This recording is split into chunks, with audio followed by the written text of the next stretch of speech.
yes. Now press the intro music and I'll see you on the other side of this.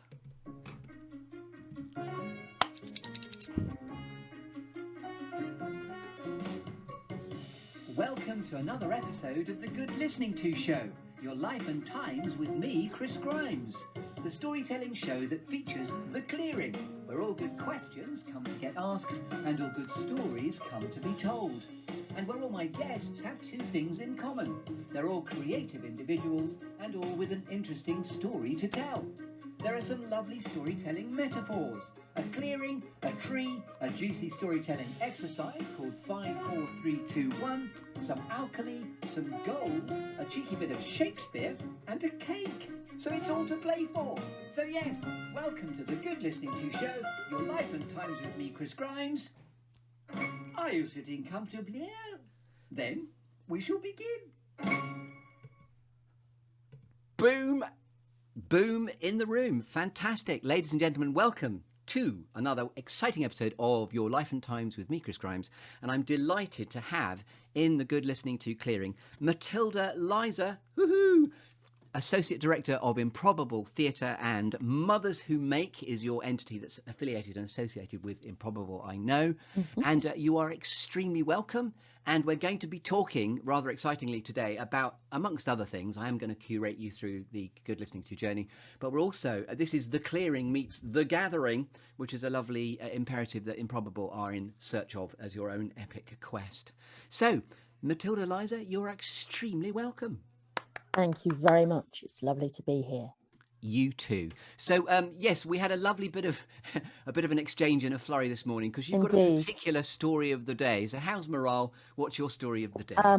So my story of the day is that I have two children, and the younger one is called Tanar, and she's 5, and she's just been in the process of not settling in her kindergarten. So I have the phone just by me, yep. And I may get a call from stage left at any moment to say, quick, Tanar needs you, you need to come and pick her up. So, and that's just like it sounds like a special story of the day. It's actually the story of my life at present. So and in fact, watching you as I am, you're beautifully positioned beneath a sort of 2 layers of a bunk bed, and you've just mentioned the phone off to your left. For me, it would be exit stage right if you have to go. There you go. There you go. Yeah, I am in my children's bedroom, which is also my office and my creative one of my creative clearings, because there isn't much clear space in this house, and certainly during lockdown, this was when we were all huddled in this little house, this was where I worked, and I haven't quite managed to make it out the door, even though things are opening up. I'm still in here next to the bunk beds. And by the way, what's delightful about your location, wedged, I mean, it looks like you're wedged between 2 bunk beds, which is great, and we've all got to make the best of what we've got. Even I'm wedged in my sort of attic space here in Bristol, and I was hearing that John Lewis said recently about Zoom things. Yes, please be aware there may be signs of family life in the background, so I think it's wonderfully and deliciously authentic that's what you're wedged between. Well, that is part of what I've turned my work into, is making a business out of, not business, but a practice out of family life, explicitly intruding into all manner of so-called professional spaces. Indeed, and it is the sort of wonderful mayhem and just chaos of parenthood, as we know. Yeah. Have you heard the story that being a parent is a bit like having a blender with the lid off? Interesting. Yeah. Interesting. I have other metaphors, but yeah, that's a good one. Yeah.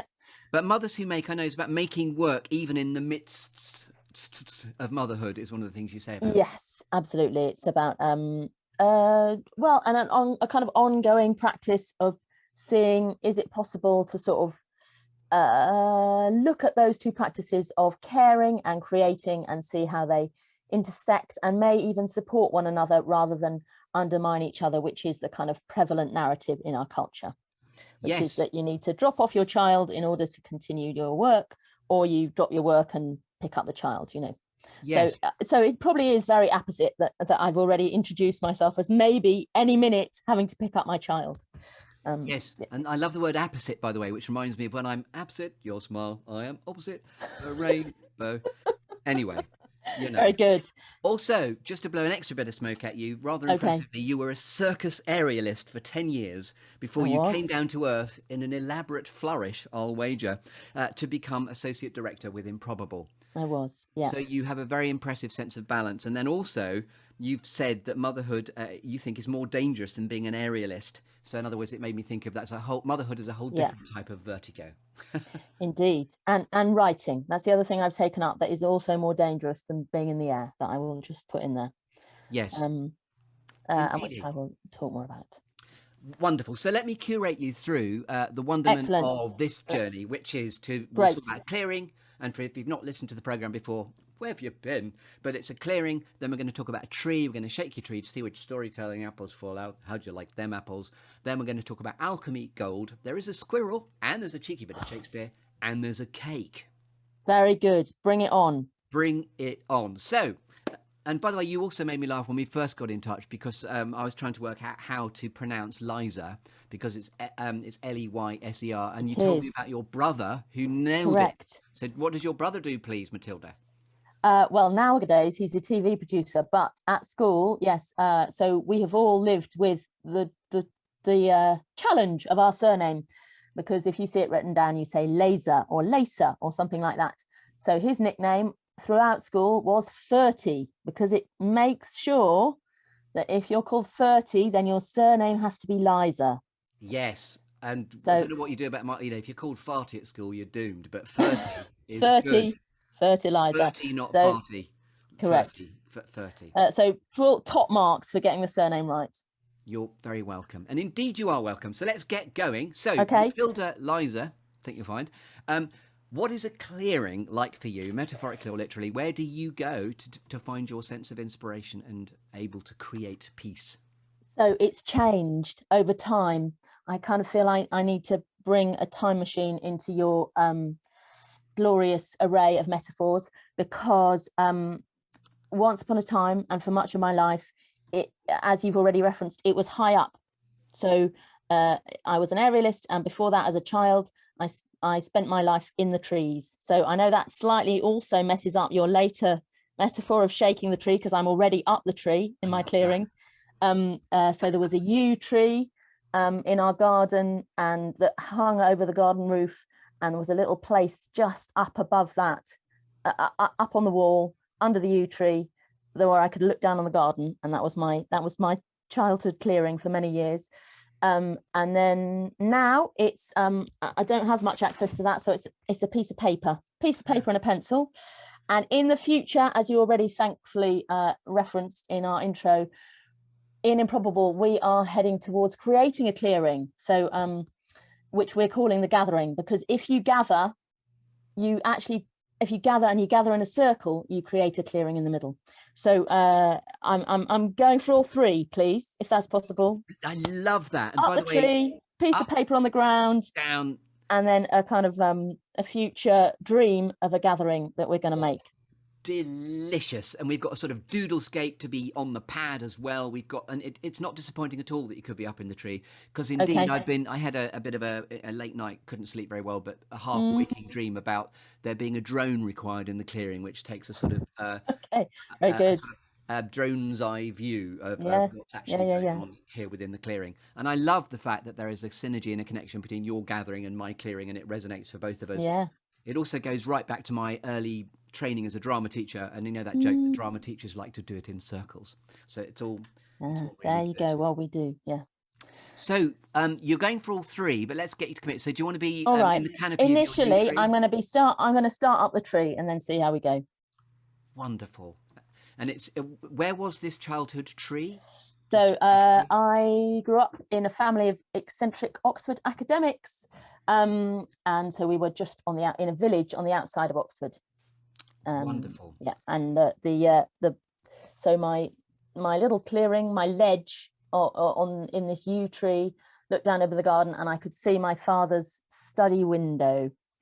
So he would be in his clearing, and I would be up in mine. So he's in an academic clearing of bookishness. He was in his bookishness. Yeah. Lovely. And I like look, it's come stage left. Let me just exit stage right. Let me just hang on a second. Oh, Phil, you're all right.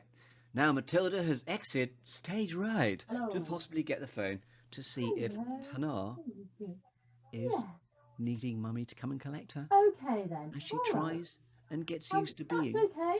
I did nursery. do a warning. So, How signs long of real life have happening I here. got? Yes. Yeah. You're listening to Yeah. your Life and Times with me, Chris Grimes. That is Matilda Leyser talking to her daughter in the background. Okay. Okay, that's fine. I'll be down in 5. Okay, I'll be down. All right. Oh, Okay, thank you. I believe we are going to have to truncate the interview. Watch this. Here we go. Okay, so we have a choice. Yes. We can press pause. I've got to go and get her. I love this. I can come back and just pick up. We will do that. I will. Yes. Depending on your commitment later this morning. No, this is really exciting. This is the quirks and the wonderment of Zoom, and I love this improvisation. The chaos is where the magic is. Jolly good. I will be back in probably about 20 minutes. My Zoom hole, madam, will be open, ready for your re-entry. Excellent. So shall I just literally come back on? Just literally leave, and then I will be back soon. So part 2 to be continued, and I hope that Tanar's okay. Okay. She'll be fine. All right. Bye-bye.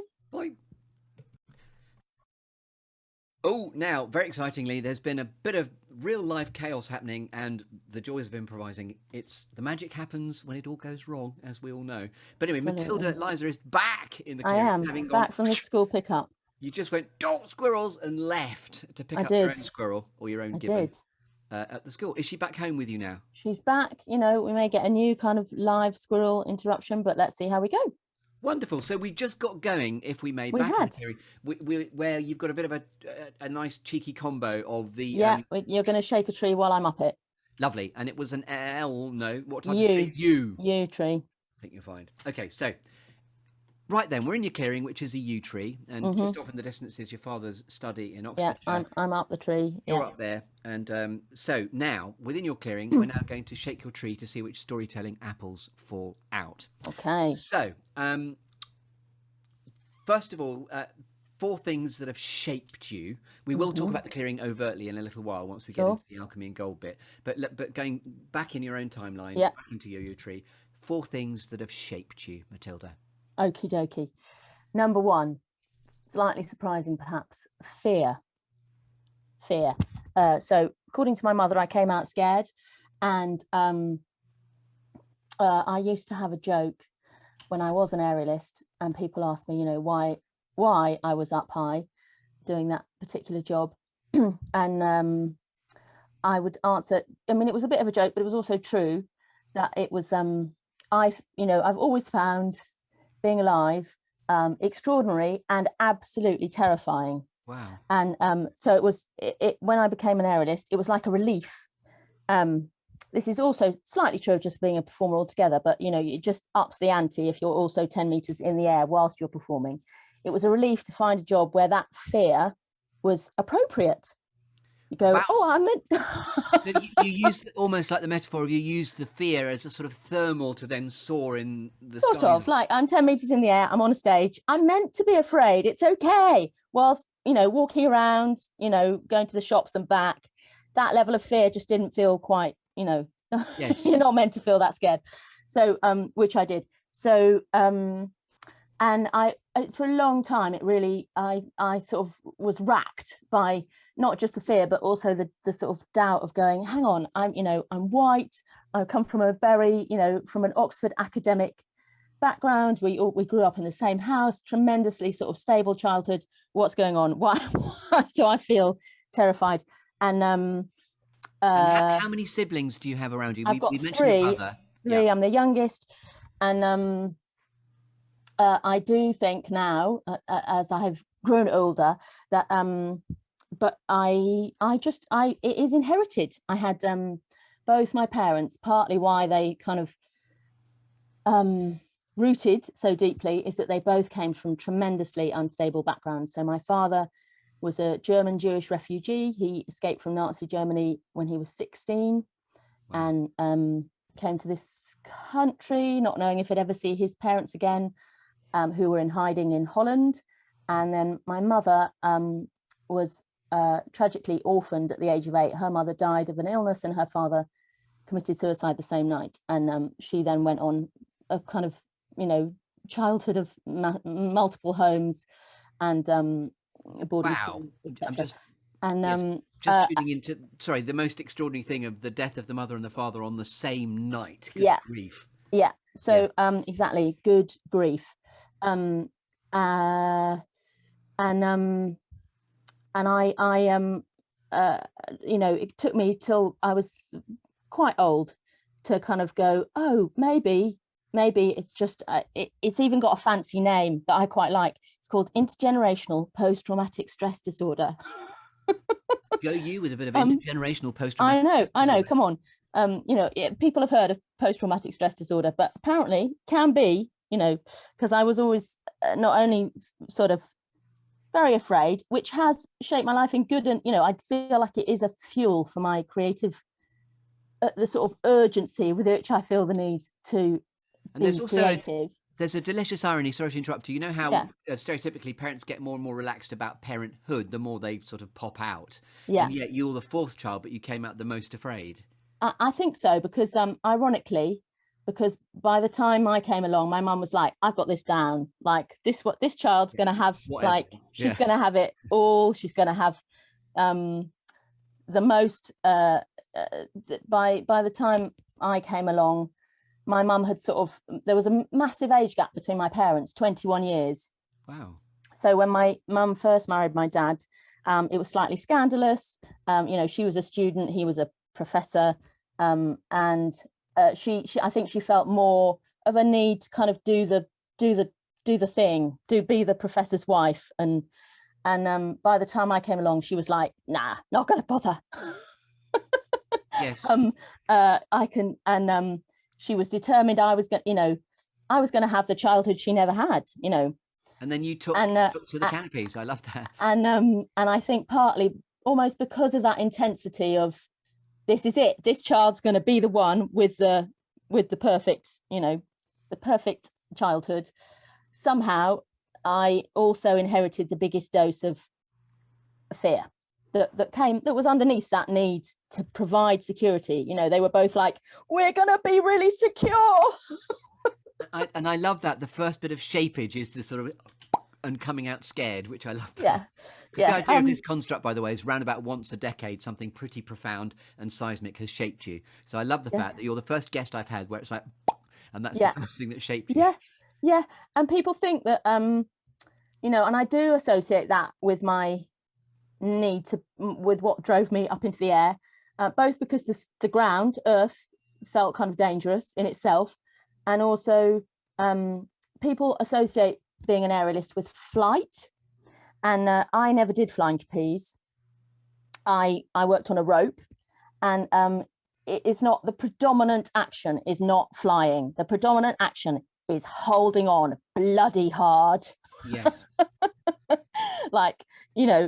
So grip, like just holding on for dear life is what you need to be a good rope artist, with hands, toes, elbows, every part of you. So I was, and that's also, when my mum said I came out scared, she used to find me as a baby, I needed to be held really tightly in order to relax. Oh, almost like swaddled, you mean? Exactly, swaddled. I had to be swaddled. And that's what I did on my rope. I had to wrapped myself up really tightly. And then, of course, I did a bit of, other stuff. And the comedian in me thinks if we've ever lost you, you might be rolling up and down the curtains, because those extraordinary aerial things about people. I do know those things. And downstairs in our kitchen, actually. So for a long time, my aerial stuff has been stashed under the bed. But during lockdown, my daughter was literally climbing the curtains, literally. And I was like, they're not that strong, but there are some beams in the kitchen that are a bit stronger. So I went under the bed and pulled out my old aerial kit, and it is now hanging beside the kitchen table. It doesn't make for much sitting down during meal times, but the curtains are intact. So Wow. So sort of eating dinner from up the curtains is a nice image. I love that. Yeah, they're not on the curtains. They're now on my kit. They're on so I've got a rope, and I've got what's called either a silk or a tissue that hangs by the dinner table. Wow. Well, someday I'd love to visit and look at that extraordinary image, actually, Yeah. because that is just quite exotic and just brilliantly quirky. Yeah, they're not very high up, you know, that most of them, we're talking 2 meters, but as I said, that is how my daughter in particular tends to eat her dinner, her toast from you know, a meter in the air at least. So in another life, she was a cat halfway up the curtains. Exactly. But particularly those tissues or silks, they swaddle you. That is what they do. You know, it's not about flying, it's about holding on. So I would say fear was my first answer. And coming back to your biography of when you came down the curtains 10 years later to be grounded within Improbable, that's a lovely story. And suddenly the curtains begin to unfurl, and then you become grounded. Not that I don't think you were more grounded. Oh no, I wasn't. So sorry to interrupt you. So that's back to you, Shapage. So should I do another shaping? So I would say, as well as sort of to counteract a lovely gift along with the sort of fear and instability from my parents, was a really big dose of faith and sort of cheekiness that went with that. So what I mean with that is, on the one hand, there's the unsafe, and on the other hand, a real sense of if I want to make something happen in the world, or if I see something that's kind of out of kilter, or that I'll do it. Just a sort of sense of bravado, but not. I think, you know, often this Oxford, which is where I come from, goes along with a sense of sort of you know, slightly arrogant entitlement. And I would say that what I inherited that shaped me from my parents is less like an assumption. It doesn't have the quality of, well, I can do anything I want. Yes. More a not being constrained by convention. So almost like an outlier proposition, whereby you're happy to be maverick and swim against the tide. And deliberately challenge the tide. Exactly. Not in a sort of hapless King Canute type way, but to challenge the tide of the flow is here, but the flow needs to be disrupted. Exactly. You know, small examples from my childhood. There was a place where we had to pick up as we got older and went into, because we went to the village school outside Oxford, and then as we got older we had to go into Oxford to go to school. And there wasn't a bus stop at the nearest place to go and get the bus. There wasn't a bus stop. And my mum was like, there should be a bus stop here. So she knocked on various doors and rang up the council and various things. And lo and behold, we got a new bus stop. And if you don't ask, you don't get. Until you ask the question, the answer is always going to be no. And that's a brilliant philosophy. Yeah. And, you know, similarly, when the last shop closed in the village, my mum was like, you can't have a village without a shop. We should just start a new shop up. And lo and behold, you know, she's not a commercial woman. She just hasn't got a single strand of business sense in her, but she made a shop happen. So she was the first, if I may, pop-up shop, you know. So exactly. You popped out and then she popped up a shop. So a sense of sort of as you put it very nicely. Why not? Not an assumption, but just a readiness to ask the question. It's a lovely philosophy and imperative of being a creative, that question. Why not? Yeah. Love that. Yeah. So a bit of that. Four things, yeah? Yeah, so we've had 2 profound shapages. There could be 2 more. If they overlap a bit, it doesn't matter. Yeah, so I would just put down books and bodies. So books, inevitably, you know, our house was as much held up by books as by bricks. I could see lots of books from my clearing spot.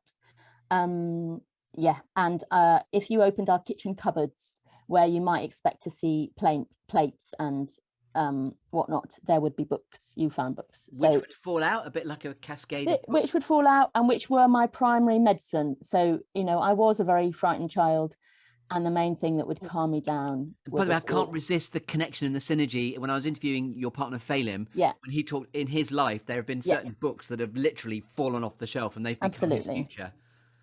So Yeah, for there's sure. something really extraordinary about your sort of connection to. Definitely. And his was born out of a poltergeist intention. Indeed. There's something strange about how books leap out at you both. Yeah, Thought I'd tell you that. absolutely, absolutely. Certainly something that we share. And then I would say, to counteract that, because you know, most of very, very true to the stereotype in some ways, very up in our heads family in terms of being steeped in academia. I was a tomboy, up scampering up the trees, but much to my mother's surprise, when I was about 6 or 7, a retired ballet teacher came to the village and opened up shop. And I said, yeah, I want ballet lessons. And she was like, are you sure you've got? Because this was a child who'd had an enormous meltdown when my dad had brought back a kilt for me as a present. And I, from my point of view, it was a skirt, and I don't do skirts. I'm sorry. I had a party boiler suit when I was like 5 because I didn't want to wear dresses. I love that. Just that maxim. I had a party boiler suit. Yeah, and it took me a long time to believe that a kilt was actually a man's skirt. So anyway, so my mum was a bit shocked that I wanted ballet lessons, but I did, and then I gave up ballet because I was lucky enough to come across a form of dance that could not be more opposite to ballet, called contact improvisation, when I was and that's really my first contact with formal sounds an odd word to put alongside improvisation, but with a form that did formally identify itself as an improvising form, contact improvisation, which is a wonderful form of dance that involves 2, but sometimes more, a kind of a duetting form involving sharing weight, learning how to fall, and following the point that is neither you nor your partner, but the third point of contact between you. And I gave up ballet as soon as I'd gone to a class of those, and I was like, yeah, this is what I want. It's a bit like climbing trees with another person. Things like Deviate, the company that used to do that. And also Matthew Bourne made it more of a sort of graceful form involving ballet, actually, but lots of but you know, those things tend to be quite highly choreographed that have come out of the contact improvisation, but in its original form, and it's kind of it's not necessarily even a performance form, but a very much really deeply rooted in the whatever we might want to identify as the practice of improvisation. And I'm just really struck with the image of you wanting to be in a party boiler suit, but you're suddenly there in a pink tutu doing ballet, and I wonder how that was for you. Well, clearly I didn't last very long, because as soon as I found that I clearly had a desire to do something that was physical. And there is a grace, by the way, inherent in that, because being an aerialist is incredibly graceful. Yeah, but I found what I was looking for more instantly and directly through the contact improvisation than in the ballet. So I did give up the tights and the leotard. And when I became an aerialist, I didn't go back into tights and leotard. I refused to ever perform in that kind of regalia, except a couple of times I did a more commercial gig, and a couple of funny stories about that. But it wasn't my natural kind of costume. I performed more in boiler suits than in tights and leotard. Yeah. Lovely. That could be your shapeaging there. Is that right? Yeah, that's good. Cool? That's good. I'm good with that. Lovely. And now 3 things that inspire you, Matilda Leyser. Okay. So number 1, naff as hell, but I'm going to say Improbable and my husband. So as I was coming down to ground, that's where I sort of came into contact with Improbable. And I was really, I fell in love with the company, and then subsequently with one of the artistic directors, and married him.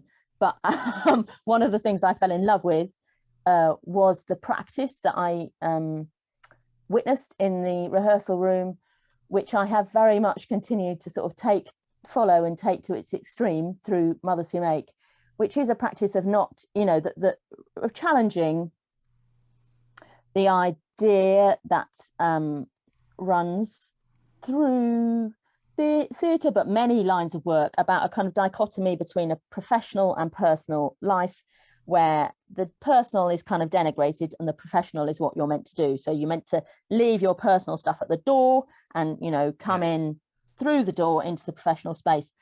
And but when you work in the arts, to me, that's never really made sense, because, you know, what are we going to work with except the person and the personal? So, and I found a real relief in Improbable's practice, whereby you don't just, it's not, there was an invitation as soon as I worked in one of their rehearsal rooms, where the invitation was not to leave that stuff at the door, but not just to bring it in, but to put it right in the middle of the room. And actually that's what the shows and the work came out of. Yes. Because when you're improvising, that's all you've got. You know, all you've got is what you bring and what's in you. The truth of it, and the sort of shape shifting and the versatility of, we are a very versatile entity that shouldn't be subdivided by and defined by work, stroke, play, and life.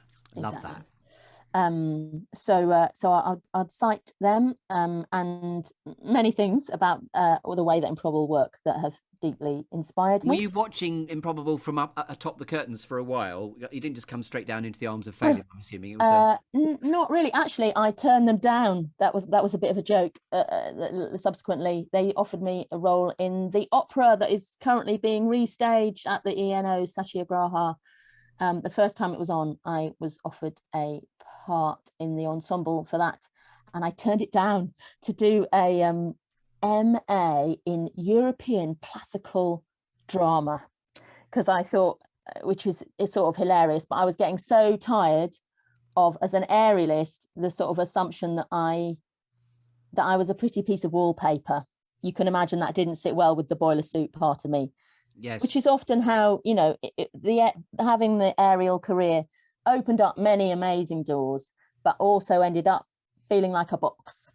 And if I may, I see what you're doing there about being unobtainable to Phelim, in that he asked you and you said no. Like, go! I'm going to face you. I know. It wasn't intentional at the time, but yes. So I thought, I coming out, getting frustrated with that kind of assumption around being an Arialist. I thought, okay, I'm gonna challenge this. I'm going to do the opposite training. You know, I'm going to go and do an actor training. So I did that for a year. And so I wasn't free to do that opera then. Go you. Love that. So it's just not the right window of opportunity. But then another one came on in the form of a show called Panic. So I was a nymph in the show called Panic, and Phelim was the great god Pan, and the rest is history. Love that. Great god Pan meets you, the nymph in Panic. Don't panic. And yes, I love that. Brilliant. So inspirations, that was the first. Second, I'm going to cite some of my a couple of writers' books. So an amazing cartoonist, writer, graphic artist called Linda Barry, who's written a book. I'm going to hold it up. Of course, only you'll be able to see it. It's called What It Is by Linda Barry. Yeah, lovely. And also Natalie Goldberg. They kind of go together for me, who's written a series of books. Her most famous initial one was called Writing Down the Bones. And both of these books helped me to realize something that it took me many years to understand, that so when I was little, up the yew tree, I wanted to be a writer. And then but because of being steeped in academia, it took me 10 years being an Arialist and then coming back and finding this work by Linda Barry and Natalie Goldberg to realize, I can apply everything I've learnt in the rehearsal room. I can apply that to a piece of paper. Wow. And a pencil, because I apply all those kind of improvisation understandings to that work, because hitherto, steeped in that academia that I was, as soon as I picked up a pen, I just went into kind of critical essay mode, and that made it very hard to write. So it gave you a new vocabulary and methodology and a freedom to think, actually, I've got this and I can do it my way. Yeah, it was a real revelation to understand that I could have that the same practices that I brought into a rehearsal room could apply on a piece of paper. That's when the piece of paper became my clearing. Lovely. And now we're segueing into the second use of a clearing. I like that. Yes, indeed. And so moving on from Linda Barrow, just one thing I'll quote. She says, images, art, the dreaming, they're the soul's immune system, which I rather like. Say that again, just to position it there. It's worth reincorporating. Okay. So images are the soul's immune system. So all art is that's what we need to stay alive and healthy on that soul level. Third inspirational book, very slim little book, this one. It's called, and this has recently become very important to me. It's by Ursula Le Guin. My daughter's called Tanar, after a character from Ursula Le Guin's Earthsea books. Earthsea, did you say? Earthsea books, yeah. So Ursula Le Guin wrote a short essay. It's called The Carrier Bag Theory of Fiction. Ooh. It's very brilliant. And when we get on to talking about The Gathering, by the way, I was very struck with a blog post you wrote about something called The Cauldron, which we'll get on to. Exactly. Well, that references that because so she talks about how The Gathering really is the first thing we did. So there's a lot of although kind of because it makes a good story. That's sort of what her thesis is. Because it makes a good story, we've come to think of, early man, and I use the word man deliberately. The image is of him, with a bone sharpened to a stick to thwack somebody with, an animal, go and kill the hairy mammoth. That's the sort of images that get bandied around. Yeah. Actually, there's her book title, The Carrier Bag Theory of Fiction, riffs off something called the carrier bag theory of evolution, which is well researched, which is that actually it's very likely that the first cultural artifact was not a stick to hit anybody with or any kind of sharp tool. It was some kind of net or sling in which to carry back what you've gathered, in which to gather things. In other words, it's a container, a thing to hold. And a lot of our practice at Improbable, and that we hope dream is what we would like to create in the form of The Gathering, is a container to hold the dreams, to hold the dreaming. So that's a real inspiration. This book is this idea that actually the original impulse to create came from the need to hold something rather than the need to kill it or bash it. And just say the name of the book once again, just to reincorporate that, because that's very profound. It's a short essay, really. It's not a whole book. It's called The Carrier Bag Theory of Fiction. Thank you, Matilda. Yeah. Wonderful. Okay, now two things that never fail to whoop squirrels grab your attention. So I'm going to have to say my children, because I have two of them, and it's true, and you've already witnessed that they never fail to do it. So the elder one is called Ridley, and they're both named after books. That's Ridley with a double D, because it's after not Ridley Scott, but Ridley Walker, which is the name of an extraordinary book by Russell Hoban. And then Tanar, who is named after the Earthsea books. And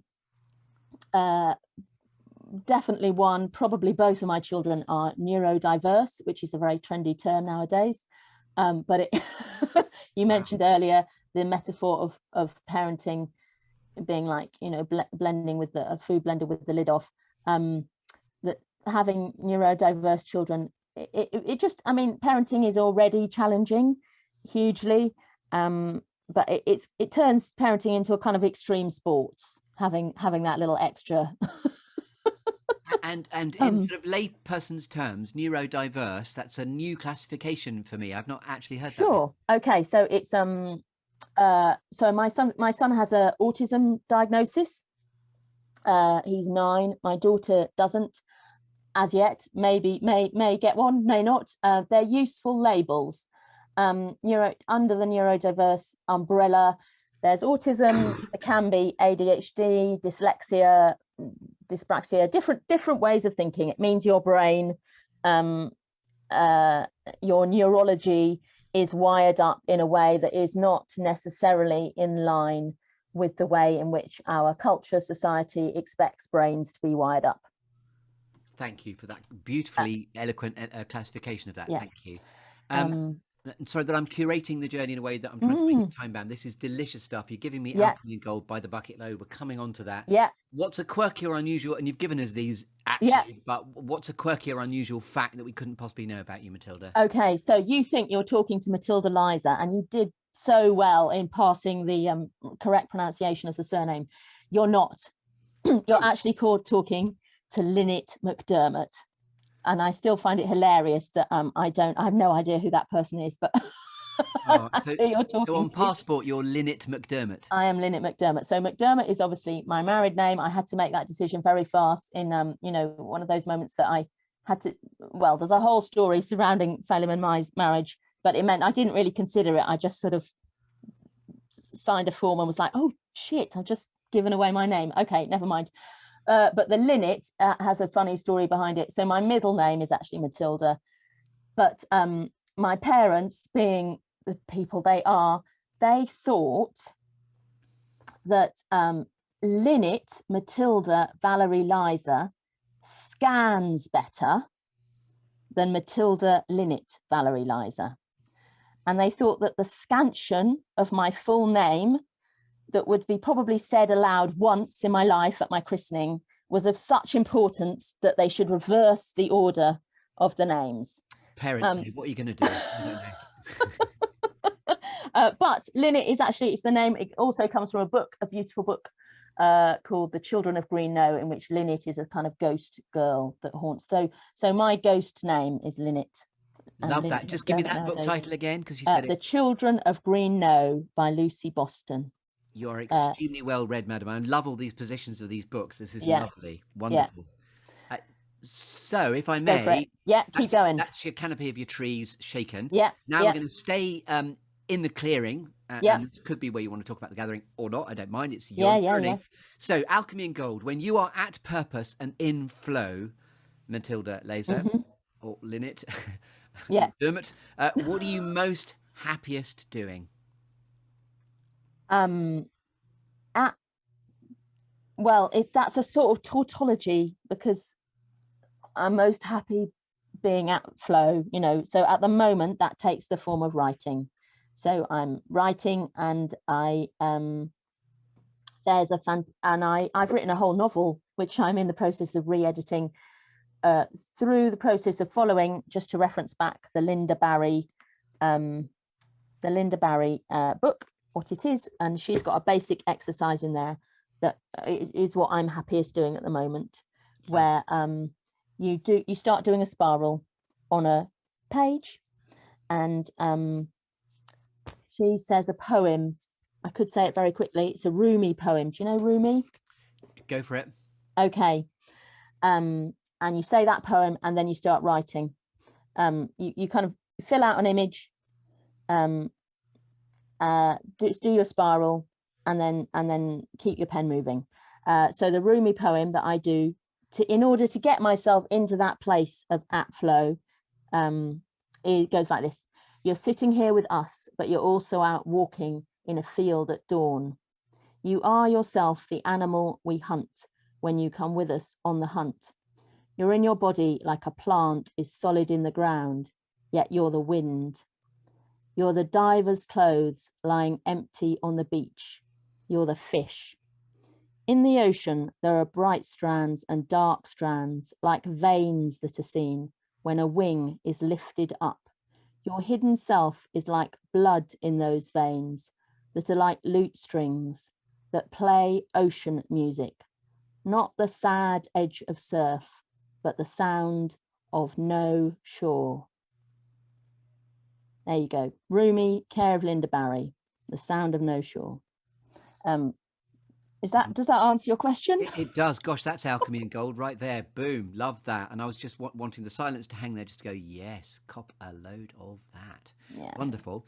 Okay, we are still going to talk about the gathering. I know we're going to come on to that. There will be a deliberate, which is called Your Moment in the Sunshine, coming up. So okay, cool.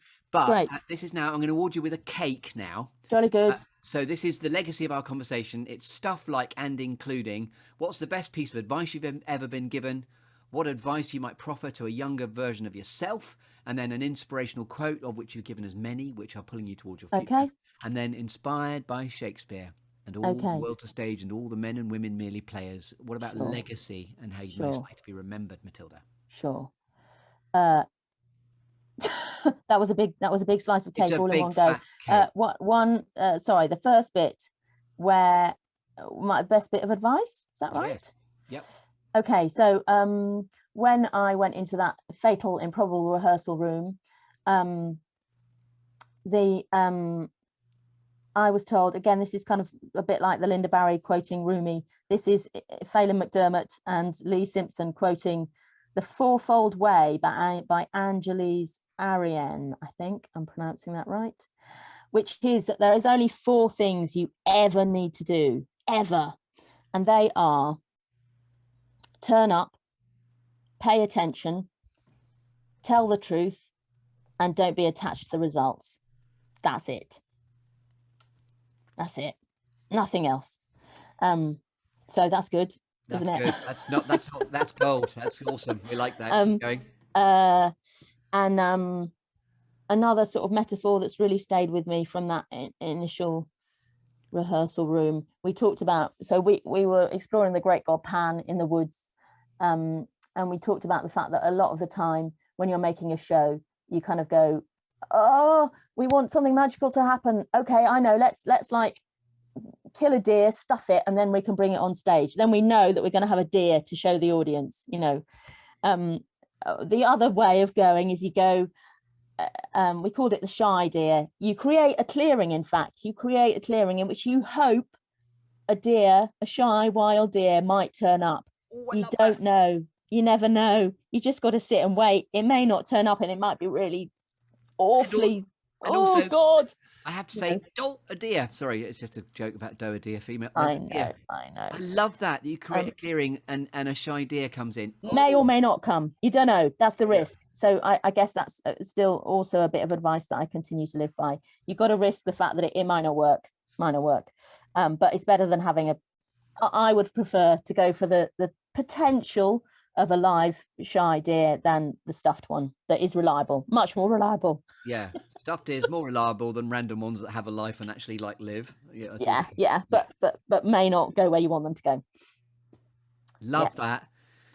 And then legacy, how would you most like to be remembered? Okay, Matilda? So I'm going to bring in the gathering, which is Improbable's project that we're currently working on. So Improbable has been in a way a shy deer in itself for the whole of the 25 years that it's been in existence, roaming the woods at will, and being slightly unpredictable as to where it turns up. And now we are trying to find a home, which we hope will be a place to deepen the practice and to bring it home, really, and a place to where the practice can live and continue. I don't really want, it's funny, I have a sort of resistance to the idea of how do I want to be remembered. It's the sort of thing I think of when I'm feeling moody and grumpy. So I think at my best, I don't particularly want to be remembered. What I want is to pass that practice on, and to feel in much the same way as you know, there's a sort of paradox in that, because the point of the shy deer is that you can't control it. So I want to pass something on that I also, if I'm going to be true to the absolute spirit of it, I know I won't be able to control it. So I'm passing something on that I can't ossify, codify, be sure even what I'm passing on, you know, like it's like passing on a question. And also it made me think of, just then as you're describing it, the gathering is a bit like the sort of mists of Avalon, where actually the mists clear and then da-da, there is your gathering, there is your clearing. Yeah, it clears and then it may mist over again. So that we've talked about, Phelim and Lee and I in the company have talked about how we want something that's, if it's really going to be true to the practice, it has to be in process in itself. It's not going to be like a kind of building that we unveil and cut the ribbon and da-da, then it's done and open. You know, it's a thing that's unfinished in itself and that's evolving and emergent. Just going for a sort of stasis entity. Obviously, I get that would be sort of deliciously ironic in its lack of purposefulness. Yes, exactly. Blimey, lovely. So that was your moment in the sunshine to talk about the gathering. Is there anything else you want to say about that as the core of that? Well, just that the way we've been trying to find a home for the company for years, and what's really shifted recently is that recognition that actually we have to move it away from a kind of worrying about bricks and mortar and funding and how on earth we're going to do that and logistics, and treat it as we would making a show. And when we make a show, we're quite comfortable with the fact that we don't know what the heck we're doing. We don't know if a deer is going to turn up or not. And we know how to not know. So there was a real moment of revelation when we went, oh, we've got to treat this quest for a home in the same way as we would the making of a show. In other words, as a piece of art in itself. Yep. So our quest for a home at the moment is our rehearsal room is the world. We've been journaling and posting about it regularly. We've got a web page on our Improbable website called The Gathering, where you can follow our process. And we're really inviting it as kind of gathering people in a circle to create a clearing has become an integral part of our practice in Improbable, often in the form of our open space events. Yeah. And we're sort of continuing that practice now in the context of searching for a home, inviting conversation, connection, collaboration with anyone who wants to engage with us on the question and quest of home. We're actually holding an open space event online quite soon, November the 6th, on The Gathering. So anybody who's interested in talking about home, having one, not having one, what you long for, what makes you feel at home, we would be delighted to hear from. And I'm definitely hearing there is a nomadic quality nature, and a bit like wherever you lay your hat in the circus arena ring in the centre, that's your gathering. It definitely has to be something that moves. And I'm not talking about a mobile home, but there's something about it has to keep moving forward. It's alive. It's alive. I mean, I think what we're interested in is, can we settle? Actually, we're all getting a bit old.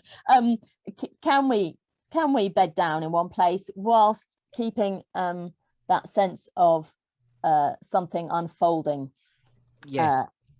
alive and very ineffably true. Yeah. So there's a bit of a where next quality. We're here. Okay, where next? Anyway, I know that's what you're doing. In the interest of time in curating this journey, absolutely. Thank you so much, Matilda Leyser, for coming very back welcome. For a second time. I really enjoyed the sort of the chaos and the magic of the fact that had to happen in two parts because of life brilliantly interfering and getting in the way in all the right ways. So, yes, thank you so much. You've been listening to Matilda Leyser. I've been Chris Grimes. This has been Your Life and Times with me, Chris Grimes. Until next time, to your good health here on UK Health Radio. See you next time. But also, it's in the Buzzsprout space, and I often do it as Facebook and LinkedIn Lives. Anything else you'd like to say? No, just a big thank you. Anybody who's, I guess I haven't really plugged Mothers Who Make, anyone who's a carer and a creative, who identifies enough as either female or non-binary, and wonders how to do both those things at once, that space is also there for you. motherswhomake.org. Thank you for such wonderment of alchemy, gold, and all the points. And I'll just stop recording there. Thank you very much indeed, and good night.